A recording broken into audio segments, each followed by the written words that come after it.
Hi, I'm Joanne Murphy. Welcome to Try Talking Sport, the podium podcast for athletes, adventurers and endurance enthusiasts.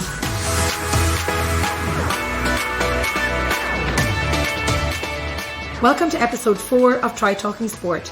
Today I'm joined on the show by Mike Reilly. Mike is renowned across the world as the voice of Ironman. Based out of San Diego, IRONMAN Ireland Cork was his 185th Ironman event.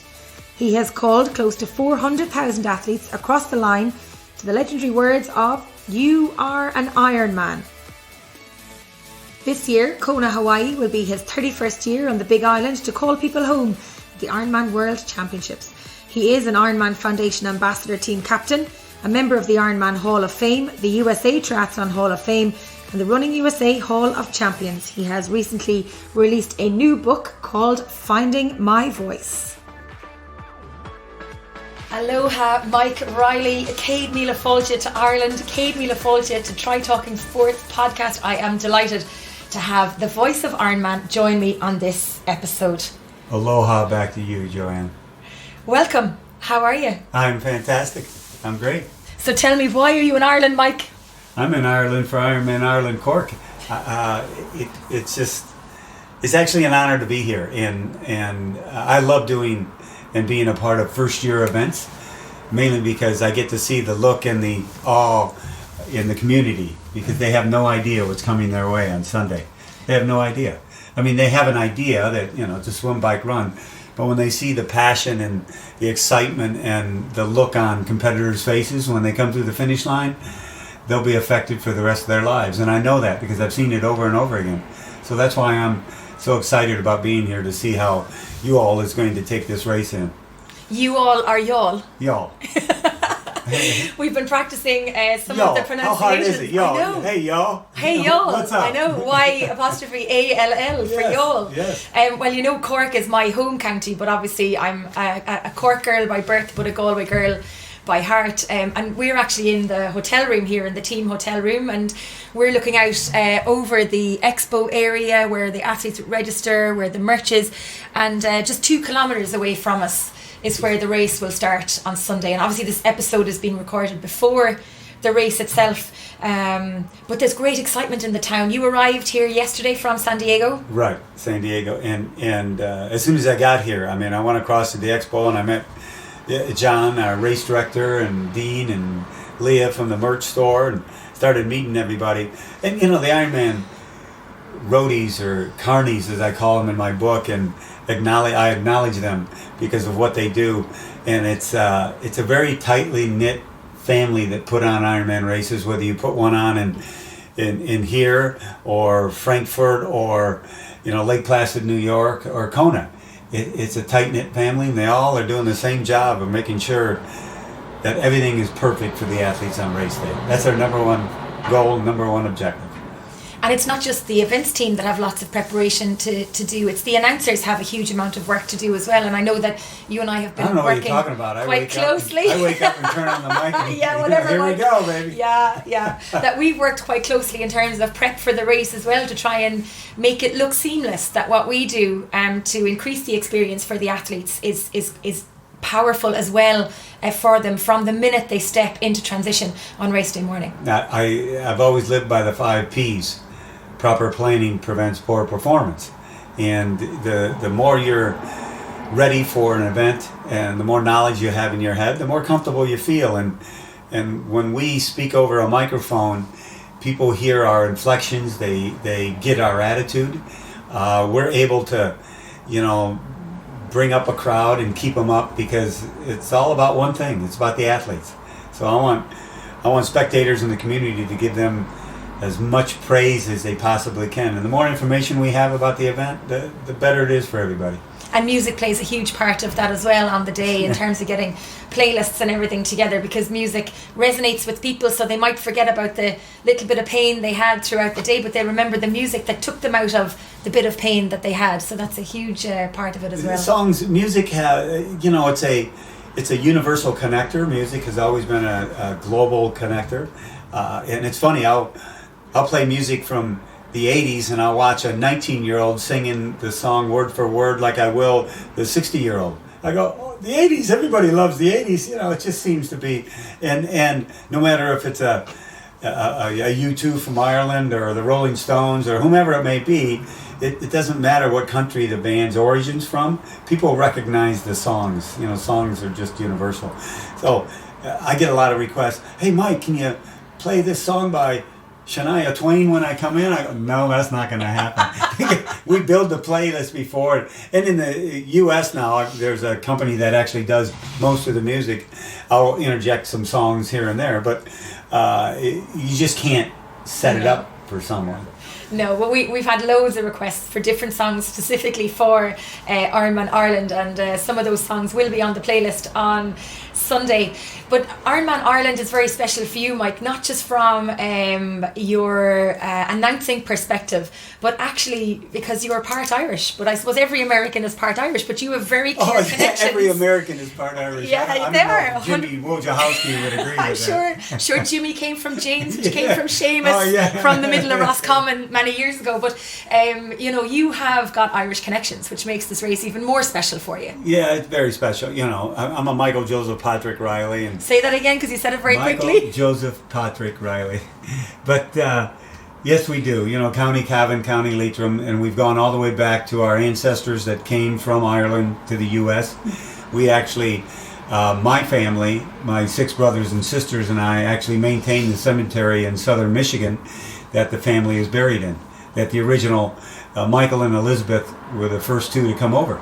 And it's crazy. I mean, there are headstones there. It's worn off. We're trying to find a sketch artist to be able to carve back into the stone because since I think he passed away in the early 1800s or 1700s, and you know, it's just a great connection.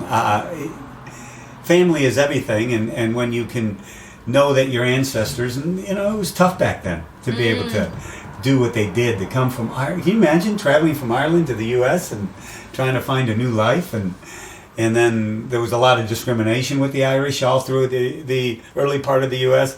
You know, it's like if you wanted to be discriminated against, like, come to America. I mean, it's just the way it kind of was.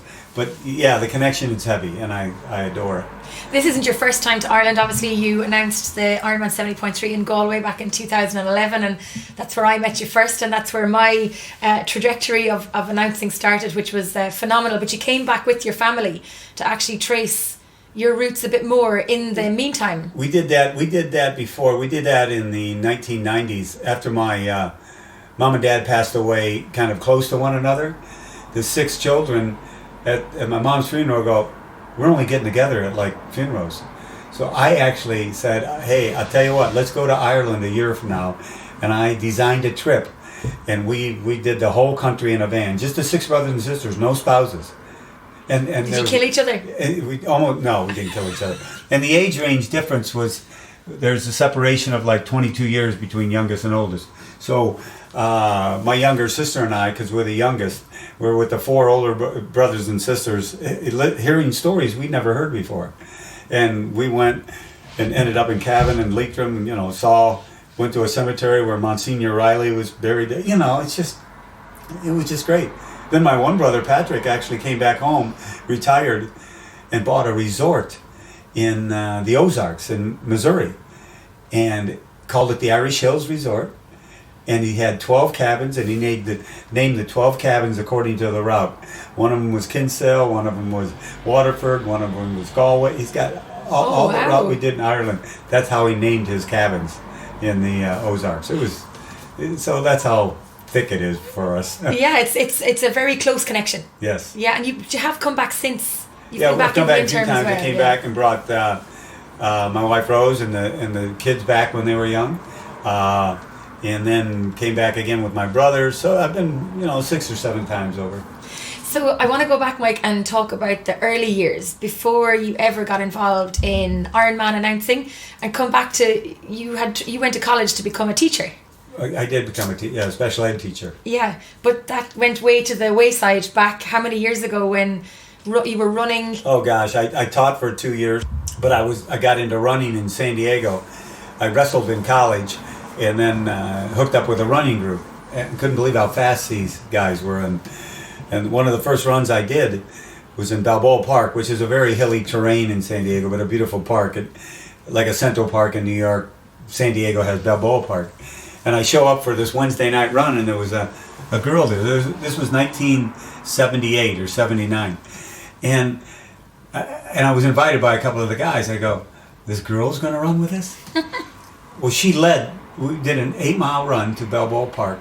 I had never run more than 4 miles training for wrestling. And I hung on to the back of this group. I couldn't walk for 2 days after. And she ran it like it was nothing. Well, the next year, her name was Sue Crenn. She took third at the Boston Marathon. Oh, wow. So she was world class, and I didn't know this.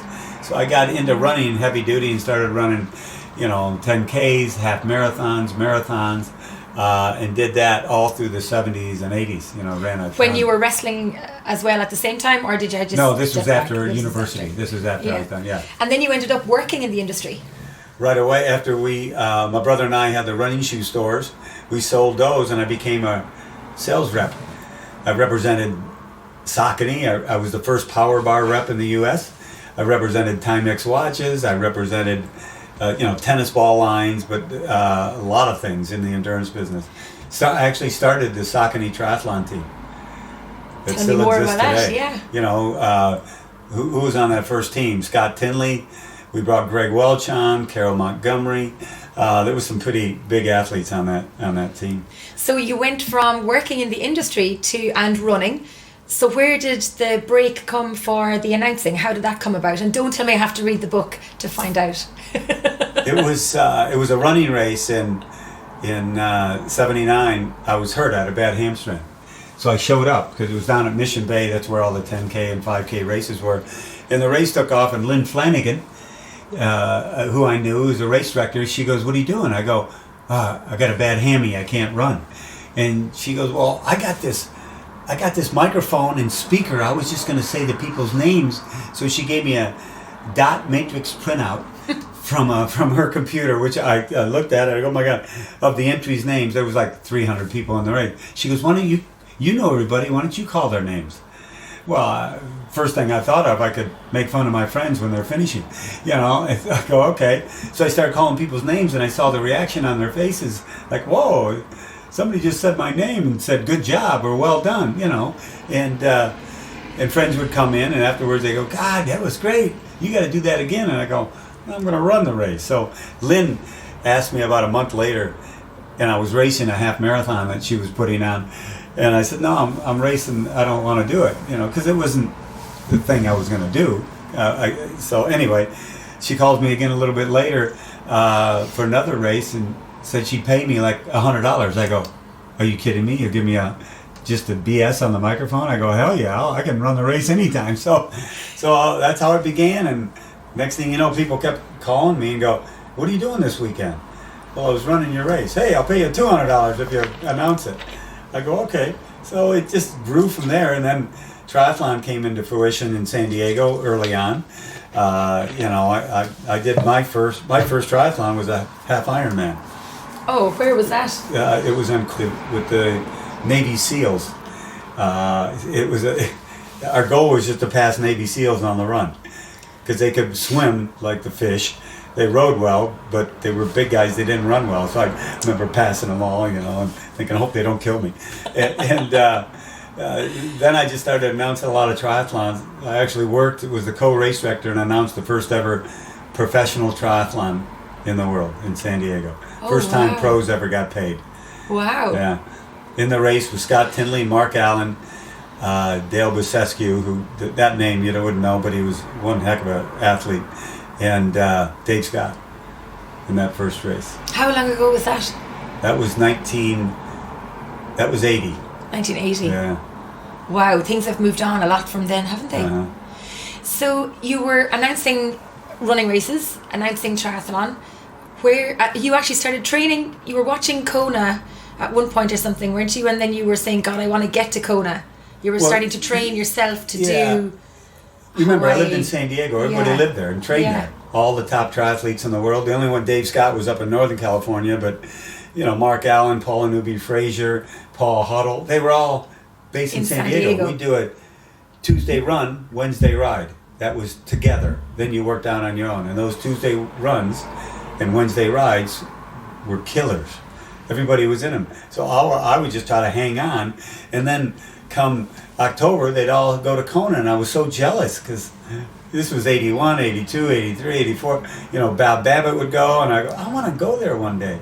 Well, how can I go there? Well, start training more. So I started training for it. But that's when I got the call, to the major leagues, from Valerie Silk. What was it like getting the phone call? Well, Mike Plant, who, God bless his soul, just passed away, one of the originators of journalism in the sport, he called me up because he was announcing the race. And he said, hey, Valerie says I need an assistant announcer because I can't do this on my own. I go, well, can you? And he goes, no. I go, all right. When? This year. I go, well, I'm training for the race, so it'll be hard, So Valerie then calls me up and offers me what she would give me. I won't say the money-wise, and I go, even Rose goes, you can always do that damn race. Are you kidding me? So the free trip to Hawaii, the whole deal. Plus, I get to help announce Kona. And so that was in 89. That's just how it started. And you've announced at every single Kona since? This will be my 31st in a row, this October. What is it about Kona that is just so magical? That's like asking a 9-year-old, what is it about Disneyland? Why is it so magical? But why? It just is.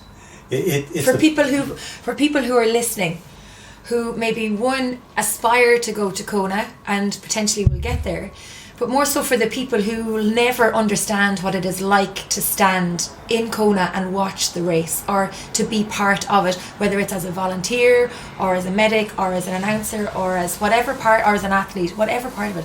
What is it about that race is so every sport amazing? has its pinnacle. Whether it's the Rugby World Cup, whether it's the Super Bowl, whether it's every sport's got its pinnacle. It's World Championship, the one everybody wants to win, and most of those sports are team sports. This is an individual sport, and so to be able to get to Kona, whether you're Jan Frodeno or Patrick Lange or Mirinda Carfrae, a world champion who want to win the event. There's also that 68-year-old grandmother who is also doing the event on the very same course, and she wants to get to that finish line, and it means just as much to her. So you've got in my mind, 2,500 world champions that are going to cross the finish line in Kona. Sure, there's one crown, the world champion, but they're all champions, and you have to qualify for Kona. You just can't sign up and go. Plus, the big island of Hawaii has a very magical pull to it. It is just a very spiritual place. It's a unforgiving, tough race with winds and the lava field and the heat and the humidity, and it's not something you take lightly. So people, when they finally get to Kona, they really think they've gotten to heaven on earth. And even though the day is going to beat them up, even though it's a very difficult day, when they come to the finish line and they run into those lights, they think they're really truly running into the lights. But they get to say hi to their family afterward. They're still on this earth. But it's just a magical place, and it's hard to explain. I've had friends go to Kona who I've been talking to them about the race for 15 years or so.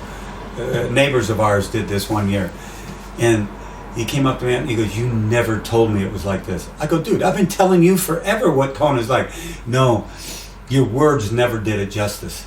You have to breathe it. You have to experience it. You have to be standing on the hot lava, and then you get it."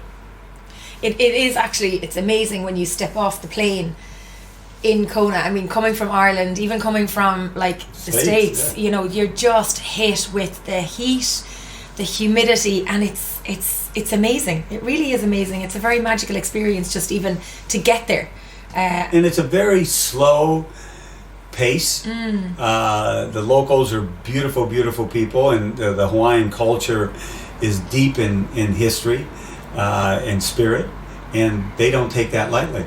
So you actually slow down when you get there. Sure, we still have meetings and things. The race still starts on time. But you're walking around feeling like, you know what? I think I could live to 120 years old if I lived in this type of environment. But you're kind of in a different bubble. You're in an Ironman bubble, I think, when you're away in Kona, maybe. Yeah, you are. You close the door on the world outside, and this becomes your... True, but for those of us that have been there a lot of times, we make sure we're part of that culture. And I've been to Kona non-Ironman times, and it is a small, sleepy, not in a bad way, sleepy sort of town, slow pace. But more and more mainlanders are moving to Kona just because they love it. But the locals are what make that race. People don't know that. They make the race. For you, Mike, on race day, I mean, you start at, you probably don't... Do you sleep the night before the race? Sometimes not necessarily Kona, but any of the other races? Some nights I'll sleep a couple hours. I'll just kind of be up all night, not worry. It's not... If I don't sleep the night before, it's no big deal. So I get a few hours, I'm fine. And what is it about the race day itself, an Ironman day itself, that is just so special for you on the finish line? Well, we're going to be a small part of someone's dreams coming true and someone's life possibly changing for the better. And I won't even say possibly. I've seen so many lives change for the better. And we're a part of it. It's like that monumental moment in your life, whether it was the birth of your child, or whether it was a marriage, whether it was, getting that promotion you've been working 20 years for. Whatever that pinnacle or monumental thing was in your life, a lot of times none of those top a finish line experience at an Ironman. And not because I'm saying that because athletes have told me that over and over again. And so to be a small part of that, it's probably the best privilege one could have in their lives. That's why in my book I've said a couple times, I'm the luckiest guy in sport to be able to be a part of that. And you know what that's like. And to be able to, I think one of the greatest things one can do in their lives is try to make someone else happier, try to enhance their lives.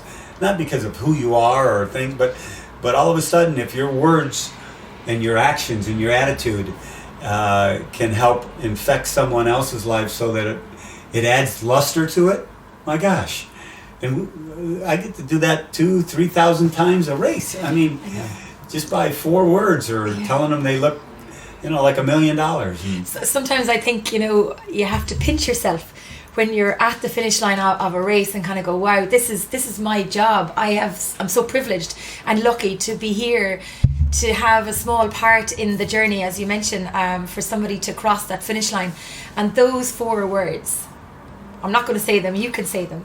I'll say them Sunday. Yeah. I mean, they are what the athletes, they just want to hear those 4 words. I mean, it's astounding.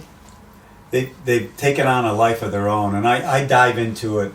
I actually have a chapter, You Are an Ironman, because... You said it, not me. Yeah, I know. But I didn't say it with the enthusiasm I usually say it. But I dive into it because it's, even to me, it's still kind of mind-boggling on what it's become. I wrote a passage in the book about the proclamation of hearing that. And it's sometimes hard to put it into words because we never know. I always know everybody finishing a race has a backstory. We all have backstories. Some are more traumatic than others. Some are happier than others, no matter what it is. So when we proclaim that person an Ironman when they come on in, it's fulfilling their dream and saying that their backstory was worth it. Whether they may have lost a child, whether they may have lost a spouse, whether they battled cancer and they came out on the other side. That backstory is theirs, it's personal. And we're adding a touch of not class, but we're adding a touch of realism to it that, you know what, you are amazing.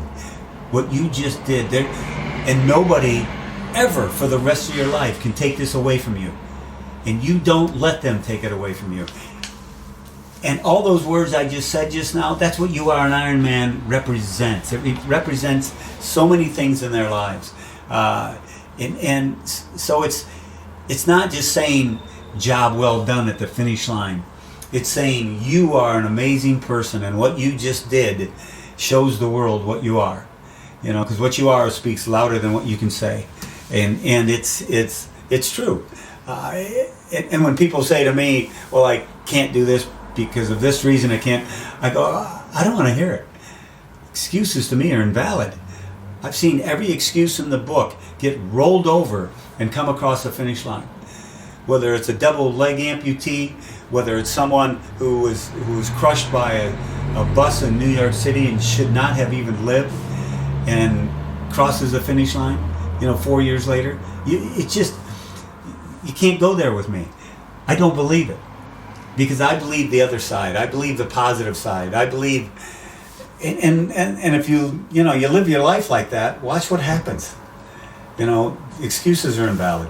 You have a lovely quote in the book. You say, Ironman isn't something you do, it's something you become.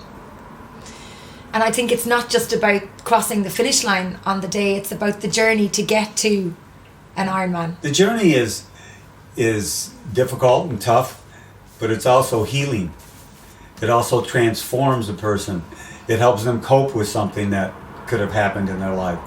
And then that race day does the very same thing.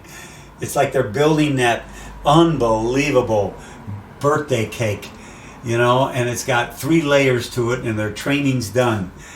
Well, we got to frost that cake. We got to put the best frosting, and that's what race day does.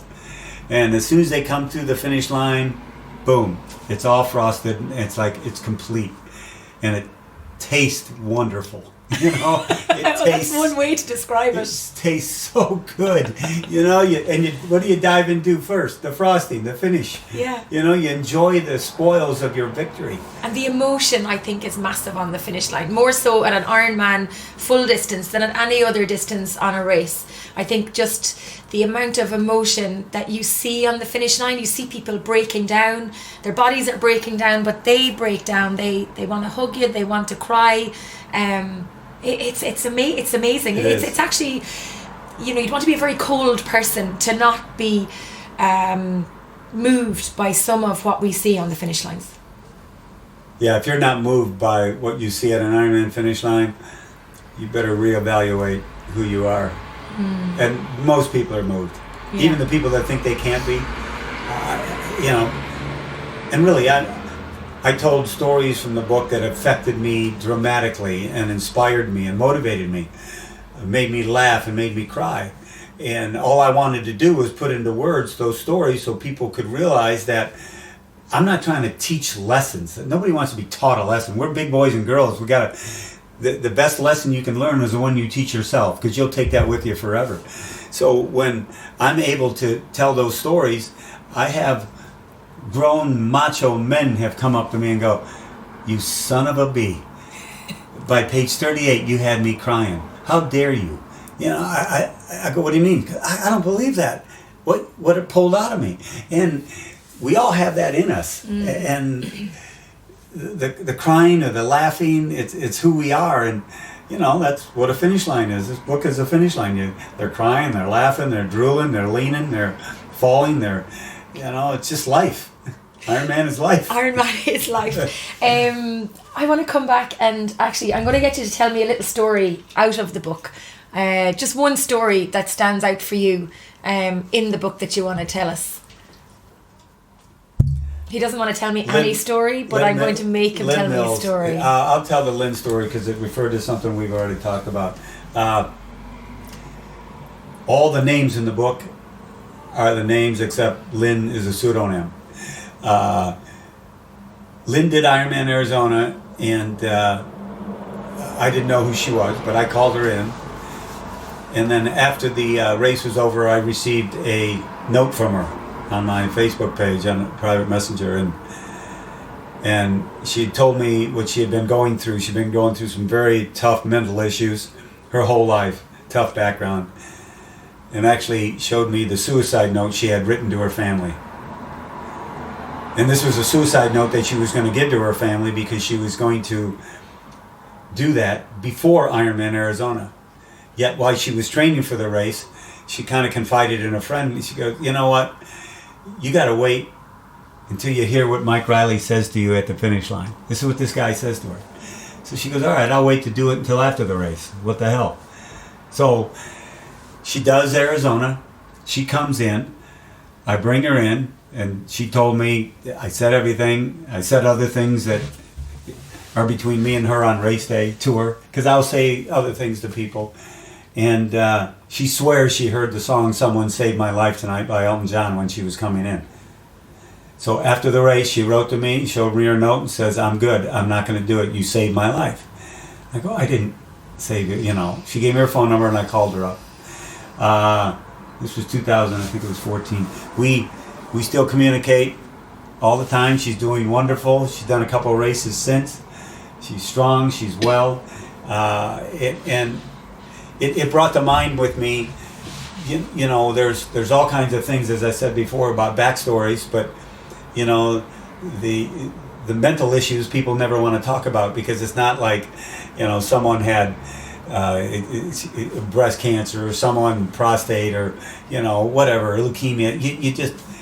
You talk about those things because, oh my gosh, we got it, but you don't talk about the mental side. And she was so open with me about it, and I with her, talking back with her about it.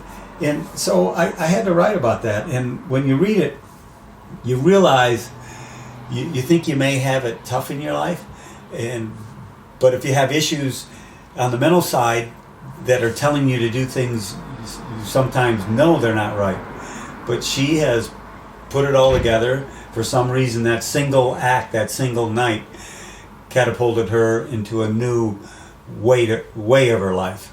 And she's thriving, she's wonderful, she's on good meds, got good doctors, back connected with the family. I mean, because her upbringing was very, very difficult. And so that's why I would never in a million years take for granted what I say to someone at the finish line. Because it, you know, when someone tells me it's saved, I didn't save her life, and I try to say that in the book. You know, it's the act of what I did may have. So it's a powerful story, and I the reason I wanted to put it in there is so other people, maybe with the same type issues, recognize what she had and maybe take some of the past she did to help herself out. And the working out, training for something, having that big, what I call that big, audacious, dismally difficult goal, you know, where to have a tough goal in your life and shoot for it can take care of everything else too. You know, so, and it took care of it with her. She's wow. Well. That is something that you know, we wouldn't know only for you put those types of stories into the book. And you know, it has been proven that sport has such a huge impact on people's mental and emotional well-being. Yes, it's great for your physical well-being for the most part, but the mental side of it and the emotional side of it is often overlooked. You know, I've seen ourselves in people that I've met, that I've spoken to or I've interviewed, even during the week here, some of the athletes that we've interviewed, they've come from a really, really dark place, but they've had sport as an outlet for happiness. And you wouldn't think that Ironman, because it is tough. It doesn't matter how good an athlete you are. Ironman as an event is tough. It's 140.6 miles of racing, but it can give you so much in terms of putting your life back on the right track. It does. It has this way of, I call it the life equalizer, because usually when you're having a tough time in your life, something's out of balance. And it could be something you're doing yourself. If you're going to go work out, 40 hours a week and ignore your family and your work, life's going to go to shit. It's just, that's what's going to happen. I don't care, just because you think you're in great shape or you can race well, everything else is out of balance. So if you balance it, working out and doing it in the correct way and spending time with your family and friends and, taking care of yourself, it's an equalizer. It can make sure everything else is in the play. It's amazing. You've a very prolific role on the finish line. You are known worldwide as the voice of Ironman. Does that bring its own level of pressure in terms of, you know, especially on the finish line, wanting to be there to call every single athlete home. The expectation that if Mike Reilly is at an Ironman event, he's going to call me home. Does that ever? Yeah, I guess I don't look at it as pressure. I put on more self-pressure to be there. And, you know, I've stood there because I knew somebody was coming, and she or he really wanted me to call him, and I've had to go to the bathroom for like an hour and a half, but who cares? You know, I said it to, you know, about little Grace McDonald. And when you get to the Grace story in the book, you have to hold yourself together because it's a difficult story that ends well for the family. But, you know, she told me as a little kindergartner, you're going to call my dad an Ironman on Sunday. And to be in the bathroom or, you know, getting something to eat and missing him is unfathomable. I just couldn't imagine letting down a family member. And that's the other thing I think about all the time. When we proclaim someone an Ironman, the family is hearing us who are on site. They're hearing it live throughout the world. They're recording. They're watching Ironman live. So they're waiting for that moment, because sometimes it's a greater moment for them than it is for that athlete. They're so proud of him, or, you know, or they've been putting up with the guy for 6 months and they want to get this thing over with. But, you know, good. That's true too. Yeah. Come back home, do the dishes. Yeah. You know? I need to reduce my shopping bill and my laundry bill. Exactly. So the pressure thing, I don't know. I mean, I certainly do hear it from people if they're not called by me. I will, after every Ironman that I'm not at, whether it's Wales or Mike, you weren't there, can you? And for the most part, I try to call people on the phone. I've done that 95% of the time. Another time I'll send them a message back and say it. And some of those conversations on the phone are absolute classics, because they have no idea, and all of a sudden they go, hello? I go, hi, Jane Brown, I heard you didn't get to hear at the finish line what you wanted to hear. Who's this?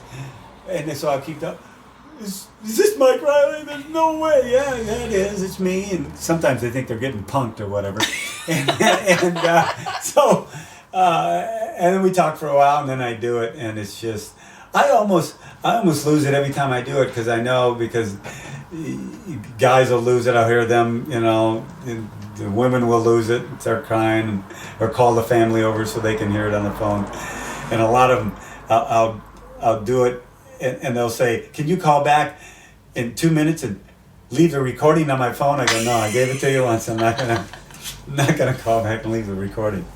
But I've done a lot of recordings, that's for sure. We touch on the family aspect for the athletes, and they're the spectators. They're, you know, something that we say is like the free energy for the athletes out on the course, because the spectators help us to deliver that magic moment on the carpet. Yeah, I call them the Iron Spectators. You know, it's a tough day on them also.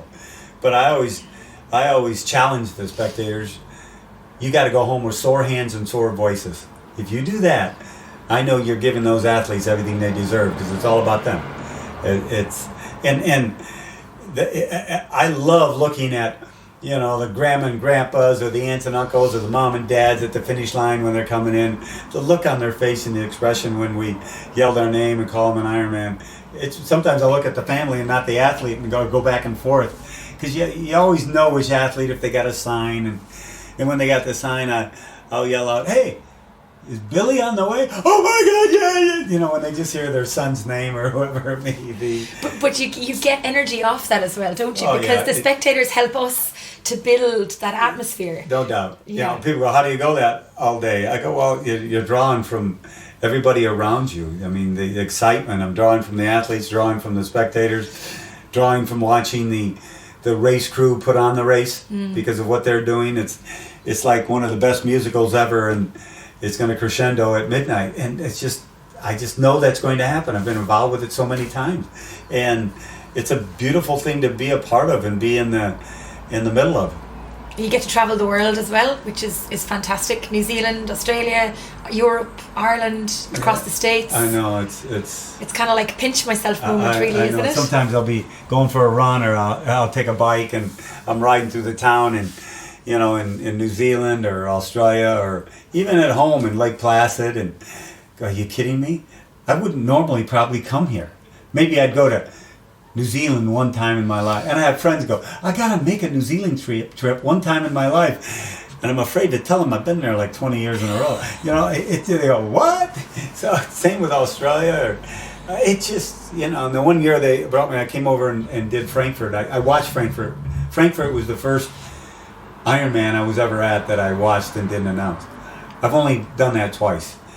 And it'd be very tough for me to go to an Ironman and not work it. I just can't. I wouldn't do it. I wouldn't go. So but I did that, and then the next time I came back and I worked Frankfurt. In terms of recovery, we talk about athletes and the recovery that they need, but as an announcer you'll be on the microphone for pretty much your day is longer than as long as the event team's day. It's 24, could be 25 hours by the time you're out of bed on site. You're working through the day. How do you protect your own mind, your own body, your own physical health and your voice to make sure that you can continue to work the finish line for so long? The prep beforehand, maybe the recovery after. You just take care of yourself. Make sure you get the liquids during the day, the food. I let the speaker system do the work. No need to yell or scream. I mean, I can raise my. I've just been very fortunate. I don't lose my voice. The next day it's raspy and beat up, but I've never, knock on wood, lost my voice on race day. I refuse to let that happen. That would be it's not going to. So I don't know. And then recovery, the next day we do the awards and you're all jacked up for that. And then the slot allocation of having people go to Kona that qualify at the race. How beautiful is that? And then go to dinner that night. And if I usually go home, not long after the race is over just to get back. And that's when I'll be on the plane going, oh my God, I feel like a truck just hit me. And then it's called the Ironman hangover, I think. Yeah, it's a hangover. So I'll get home and the next day I'll just kind of mope around and maybe go for a long bike ride of like 40 minutes, I swear.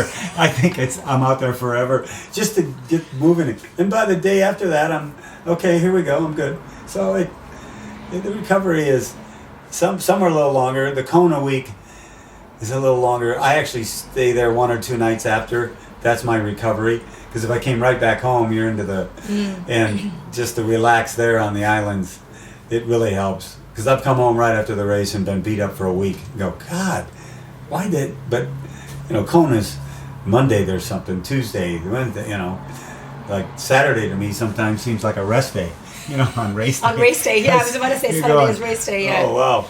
Yeah, Saturday's race day there. So the recovery is different for different races, but it happens. It's quick. Yeah.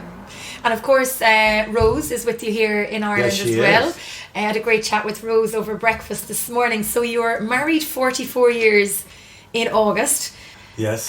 Childhood sweethearts from Sweet 16. High school, yeah. Yeah, that's nearly as long as an Ironman endurance race itself. Trust me, a marriage like that is an Ironman. And if anybody's out there been married over 25 years, they know what the heck I'm talking about. But she's so supportive of you as well, Mike, as are Aaron and Andy, your 2 children. Yeah, and Rose had her own business in the endurance business, had a magazine in that my son Andy bought, so he's still in the business and he's got a marketing company. Aaron went down as a financial planner, but after her, she was a gymnast, and then all of a sudden one day she goes, I want to run Boston, and she went and ran Boston. So and then Andy did Ironman Arizona in 2013 after playing minor league baseball, getting paid to play baseball. So they've seen the endurance lifestyle. Rose was a marathoner, I ran marathon, so they grew up around that lifestyle, and they love it. Aaron said, next time I can't wait to she's got 2 boys, take the boys to Ironman one day. And I'm thinking, geez, oh man, how long you want me to do this? I mean, they're only 4 and 1. I mean, so it's been a great. It's our world, but it's not our world, because when I come home, our lifestyle, it's kind of shut out. I don't shut out Ironman. I'm still a part of it when I go in my office or when I was writing my book. Obviously it's a big part of it. But there's many things we do outside that world as a family. So in the downtime when you're not working, what are you doing? What are you riding your bike? Yeah, I'll ride. I'll meet friends for lunch. I still keep up with a couple companies I used to work with and people that work there, what's going on.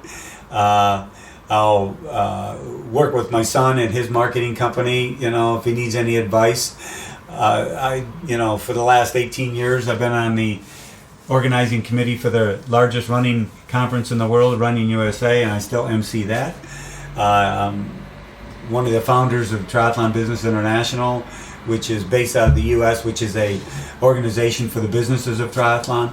So we have a conference every year, and I help put that on. So, there's always something to do.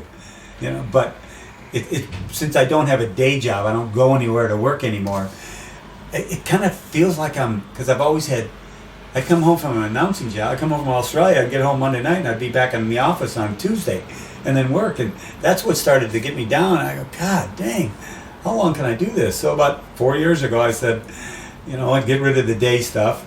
Now you can get your book done, and now you can just concentrate on Ironman. It's great. So the stats say that you've called about 400,000 athletes across the finish line. That's what they're telling me, the numbers. Yeah. It's incredible to think that there's that many triathletes who have stepped up and done an Ironman. Yeah, how come I haven't sold 400,000 books? I think you only brought like 100 to Ireland. Well, yeah, I figured, if I could sell 10%, I'm doing good. But you do have it out in audiobook as well, and it is called Mike Reilly, Finding My Voice.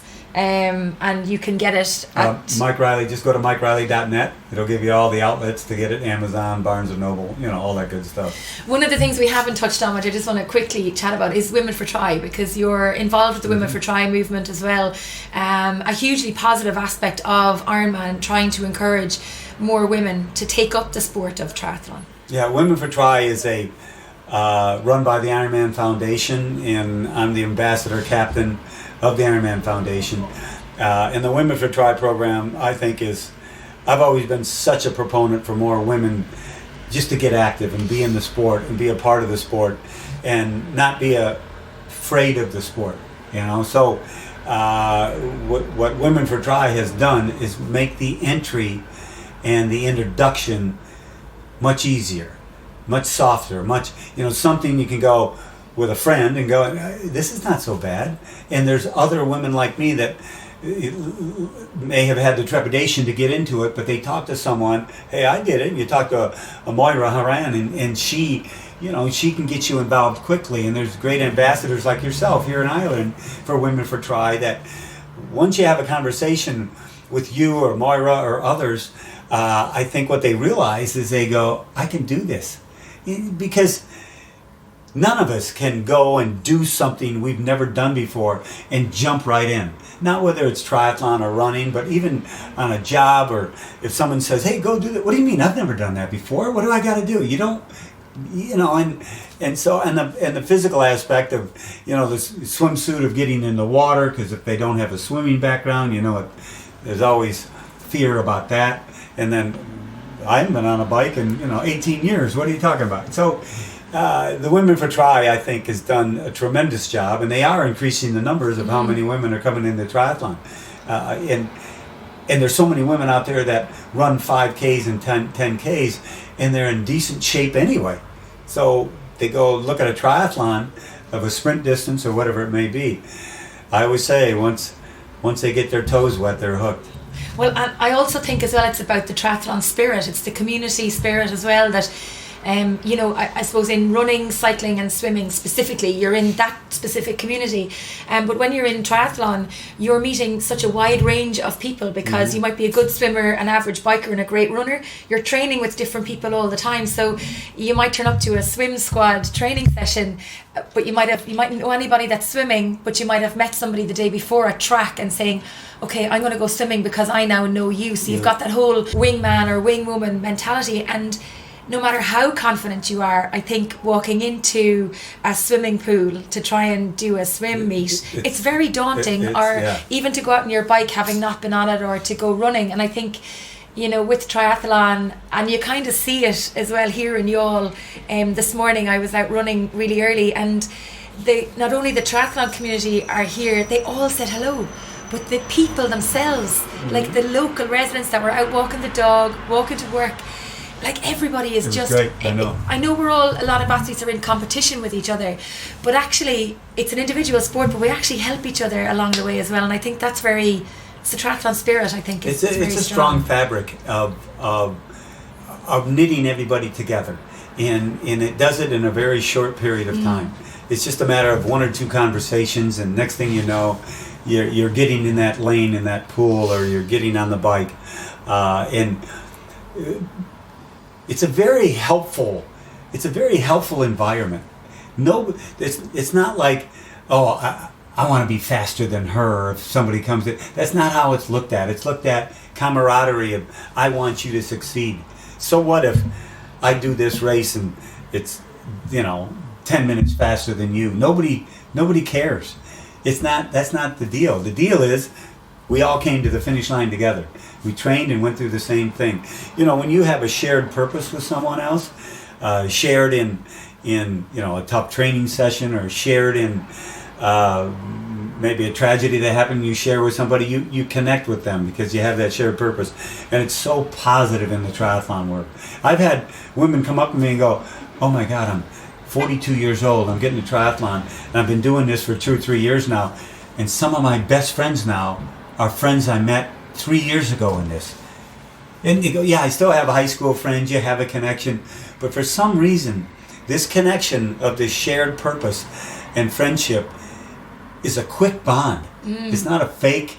There's no fake to it. You didn't meet at a cocktail party and, hey, what do you do for a living? And it's really a shared purpose of, oh my gosh, I kind of want to get to this finish line. How can I do it? And I think also as well, there's the training sessions where, not me personally getting up at 6 a.m. to go training, but like you're going through the hardship of that 180k bike ride in training when it's absolutely lashing rain, or you're getting into the sea when it's really rough, and it's like, we have done this together, we've battled this session together. So yes, it's the shared purpose, but it's the collective feeling of like, we did this together. And it's almost like when it's tougher, afterwards you're sitting around laughing and go, can you believe we put our butts in that water? Oh my God. But you all got in, you got out, and you go, that wind almost knocked me over on the bike, and you're laughing. When you're doing it, you're going, are you kidding me? I'm reevaluating my life here. I can't even get up this hill. And then you get done, you go, oh my gosh, that was the greatest hill ever, wasn't it? They'll be talking about Windmill Hill for years here in Youghal. I think they will. And we're coming towards the end of the interview, Mike, but I want to just ask you... Is this an interview? I thought we were just having a fireside chat, yeah. I don't know, fireside chat, looking out over the sea here in Youghal. What's that sea called? Youghal? No. Oh, the sea. Have you done your homework? Yeah, the water. It's not. What's it called? It's not the Irish Sea. It's. I looked. I did my homework, but I just forgot. It's called. Oh shoot. It's not the Irish Sea. It's the West End. There's one little strip. It's a different. You got to do your homework on that because it's. I think where we swim, we have to name. Oh, it's further down. It's further down. Yeah, it's not directly right here. Here. Yeah, there's a lovely little cove, about 2 kilometres from where we are now. A nice little hill as well, but it's a downhill finish line. I'm after forgetting what question I was going to ask you now, Mike. Oh yes, this is the question. If there's anybody, I suppose, listening to us who maybe hasn't done an Ironman before and is kind of listening and kind of thinking, holy crap, maybe I could do 140.6 miles of racing, what would you tell them to do in terms of like what race to pick, or why should they pick a particular race? Or the first thing I would do is try to find a great local tri club and just go there and go to one of the meetings, hear people talk to the organizer or any of the officers of the club, and as soon as the words come out of your mouth, I'm thinking about doing triathlon, you'll be taken care of. So the tri clubs are a great network worldwide. I mean, that's what's great about it, worldwide. I tell people that no matter where I'm at, and they'll come up to me 2 years, oh my God, I'm still a member of the Triathlon Club San Diego because you told me to go talk to them, and I go to the now I do triathlon. So that's the first thing, and then let them carry you through on getting a coach and what nutrition and what races to do. Because the other great thing about tri clubs, they sometimes do their own mini events. And some events just practice transitions on one weekend, you know. And some will go, hey, we're just going to do a quick transition, swim to bike, rip off the stuff, you know, just to get used to it. So that's really the way to go. If you try to do it on your own, you're going to be guessing a lot of time, and guessing gives you just too much angst, gives you too much pressure. So make sure you get yourself lined up with a tri club. That's my best advice I can give on that. Aside from Kona, what is your favourite race to announce? Or can I even ask that question? Will you get into trouble for naming one over another? Have you a race? The best race for me to announce is in my book. And that book is called Finding My Voice, Mike Reilly. And there's a reason, and when you read it, you'll understand why I didn't answer it right now. So it is in there. Okay, well, I think we're going to finish up our little chat here now with Mike Reilly. Delighted that he joins us on the podcast. Fantastic to have him here in Ireland. I am really excited to work with him on Sunday. Obviously, this episode will be up after the event. This is not work, is it? Oh, no, it's not work. Yeah. Well, maybe it is, though, is it? It's the long hours. I'm only joking. Yeah. You know, to co-announce with Mike Reilly is an absolute privilege and a pleasure. To have him here in Ireland is absolutely fantastic, for not only for the Ironman team but for the athletes as well. And I look forward to seeing how the race unfolds. I'm also looking forward to reading Finding My Voice by Mike Reilly. I got a beautiful copy of the book and a fantastic inscription in the book as well from Mike, which is very, very touching. So I'm going to wrap it up. Again, huge thanks to Mike Reilly, and mahalo. Mahalo and aloha to you. Thanks for listening to the show. I hope you enjoyed it. For more info and to subscribe for free, go to www.trytalkingsport.com.